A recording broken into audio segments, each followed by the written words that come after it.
Morning friends. तो अगला concept है after current value of option, after intrinsic value of option, the final concept that will combine all of these is called time value of option. और ये time value of option time value of money नहीं है, this is time value of option, जिसको आप R H और हो के साथ भी बाद में डील करेंगे। बट उससे पहले समझ लेते हैं कि ये है क्या, राइट। तो पहले हम कॉन्सेप्चुअली समझेंगे, फिर हम इसको डायग्राम के माध्यम से भी समझेंगे। जब हम एक्सरसाइज डेट पर वैल्यू ऑफ ऑप्शन निकालते हैं तो उसको एक्सपेक्टेड वैल्यू ऑफ ऑप्शन बोलते हैं। जब हम बिना डिस्काउंटिंग करे या डिस्काउंटिंग करके, जब हम लोग एक्सरसाइज प्राइस को डिस्काउंटिंग करके जब वैल्यू ऑफ ऑप्शन निकालते हैं आज के दिन पे, तो उसको करंट वैल्यू ऑफ ऑप्शन बोलते हैं।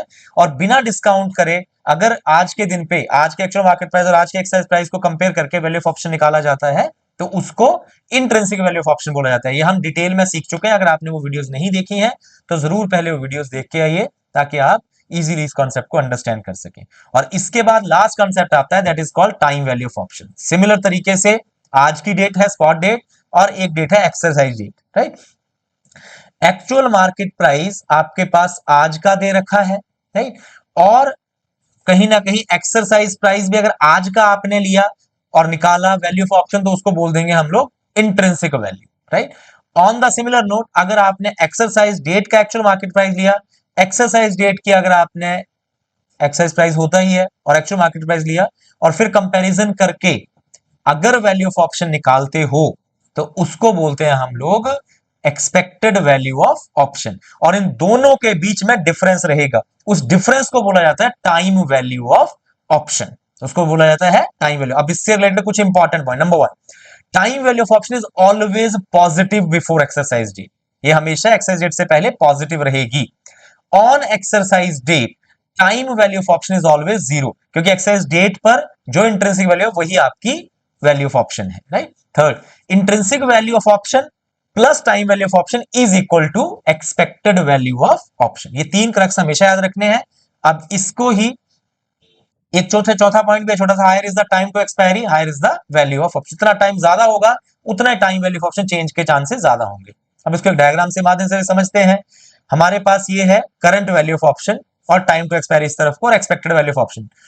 और ये एक्सपेक्टेड वैल्यू ऑफ ऑप्शन धीरे धीरे धीरे धीरे धीरे धीरे जैसे जैसे एक्सपायरी टाइम पास आएगी वैसे वैसे गिरती चली जाएगी।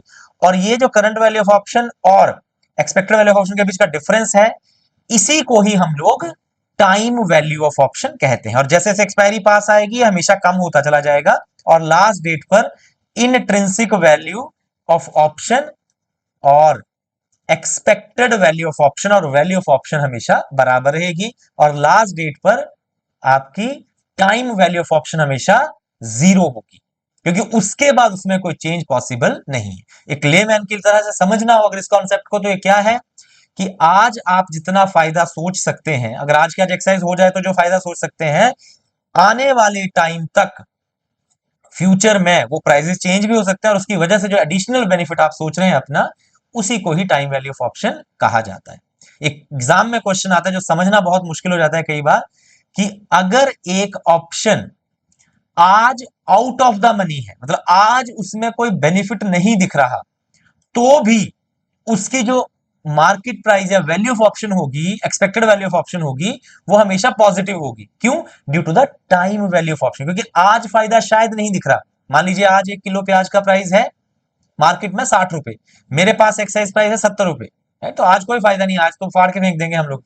पर एक्चुअली में एक्साइज 3 महीने बाद होनी है वो ऑप्शन, तो उसमें तब तक प्राइस 100 हो जाए, तब तक 120 हो जाए, तो उस केस में एक्सपेक्टेड वैल्यू ऑफ ऑप्शन तो होगी।